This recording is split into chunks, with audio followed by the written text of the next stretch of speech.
If you love Baltimore sports, you'll love WNST.net. We got the bottles ready. Drew's all excited.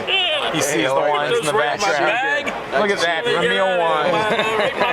It looks pretty good, doesn't it? It looks pretty good. Give us the story one more time about how you got into your background in wine, how you got into wine, and how Vermeil wines came about. Well, as I said last year, I was born and raised in Calistoga, the north end of the Napa Valley, and if you don't have any interest in wine, there's not much else to do up there, okay?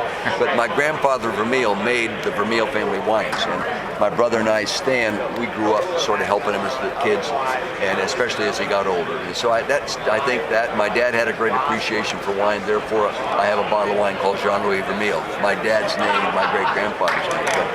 But, we were making 150, 200 cases of wine from about 96 on, all the way to 2007 as a hobby, just for fun.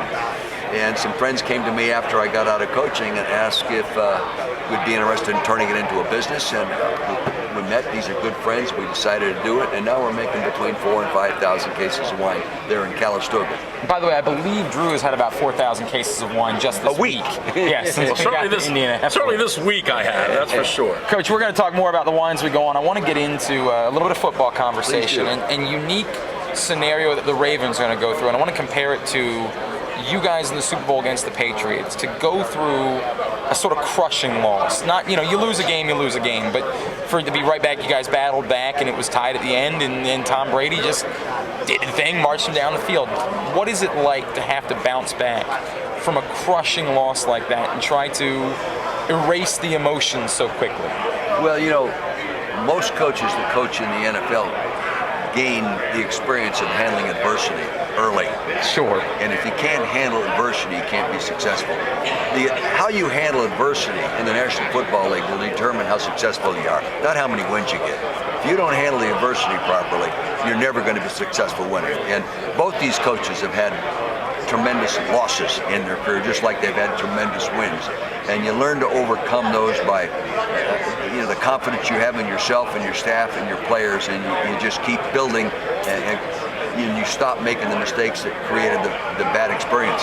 Is it just as simple as being able to walk into a room with a group of guys and say, you all know that you're good players, you all know that this is a good... Not that simple. No? Because the personalities in a football team are very complex and diverse. There's a lot of different personalities, and they're all a little bit different. And some guys handle losing much more difficultly than other guys, but they all take it seriously. And I think you have to know your squad and know how to approach them individually and collectively to work them through adverse atmospheres.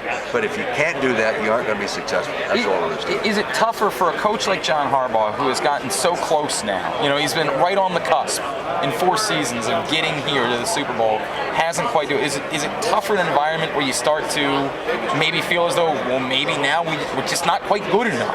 Well, they didn't make the plays that made a difference. To me, they won the game, but they lost. Okay? And that's just, we've all coached in those kind of games.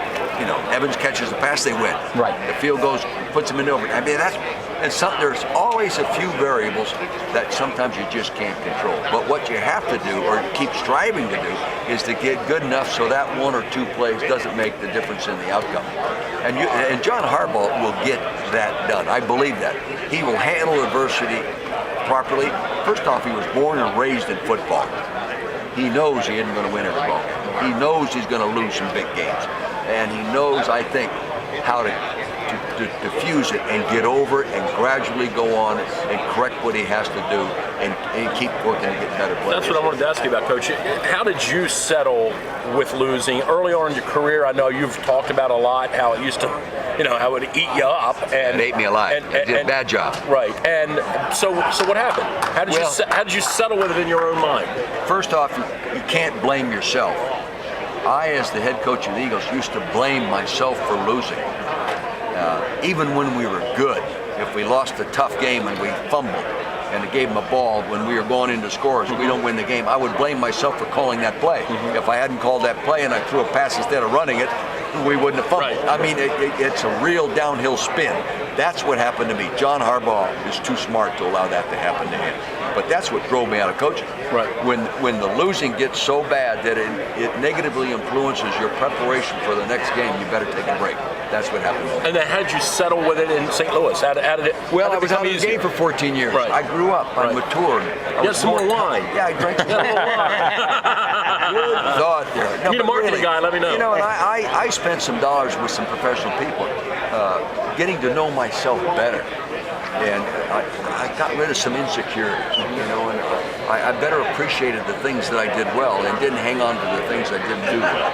And that gave me the strength and confidence to go back and say, I know where I made my mistakes and I'm not going to do that again. Interesting coaching selection in St. Louis now, right? Yes. Jeff Fisher on board? You know, people ask me about that. You know, when I went back to St. Louis, I'd been out of coaching 14 years. Jeff Fisher's only been out 1 year. So I think that's a big advantage. And I really believe he'll jumpstart that program faster than I did. Now, will he take him to the Super Bowl right away? No, but I don't think he'll go through 2 losing seasons in a row like I did before we got going. Dick Vermeil is with us courtesy of Vermeil Wines. You can find out more at vermeilwines.com. Dick, this game, Tom Brady, this was, we think back to that second Super Bowl when you guys lost to the Patriots. How different is Tom Brady as a player from then to now? Well, all Tom Brady has ever been since he's been to Super Bowls is better the next time.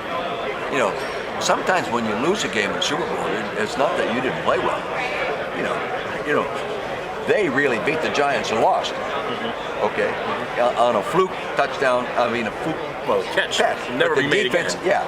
Yeah, never be made again. So you know, Brady is so good that even he was mad at himself a couple of weeks ago in the Ravens game. He was mad at himself, And they won. And they won. He was mad at himself. When you can win a game with him playing what he thinks was a bad game, you're a pretty good football team. You know, and speaking of Brady's, the Brady family drinks Vermeil wines. They stop in my tasting room in Calistoga. They're Northern California people. Right, sure. I met Mom and Dad in my tasting room. Do you ever say something No along the wonder lines he's of, so good. if it weren't for you guys, I'd have 2 of these rings here. No, you know, I tell you, I never got into the blaming game. I never got into blaming the kicker who missed the field goal, the receiver that dropped the pass, or the quarterback that threw the interception. Because there was always a play in the first quarter. You know, I always felt, right. There were 65, 70 plays. You know, by gosh, we had opportunities to make plays that would have made a difference other than these 2 plays that everyone points to that we lost the game because of.